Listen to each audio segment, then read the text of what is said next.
Қандай логикалық операцияларды білесіңдер? Инвестор, Ау? конъюнктор. Иә, конъюнктор, Конъюнктор. инвертор, потом дисъюнктор, да? Так, молодец. Так, яғни логикалық көбейту. Көбейту ол бізде не істейді? Екі элемент ақиқат болған кезде ғана только бір немесе ақиқат мәндерін шығарады. Яғни бұл логикалық көбейтуде қандай сөздер байланысты? Және көбейту конъюнкция. Осы үш сөз осы конъюнкцияны білдіреді.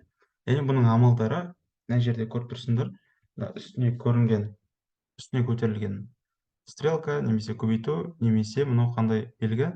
Бұл английскийдағы және деген сөзді. Яғни осы үш белгі көрсеңдер, бұл яғни логикалық көбейту дегенді білдіреді. Енді бұл конъюнкцияның ақиқат кестесінде қараймыз. Мына жерде бірнеше мысал берілген. Төрт түрлі жағдайда, яғни А мен Б бір болатын болса, екеуін көбейткен кезде бір болады.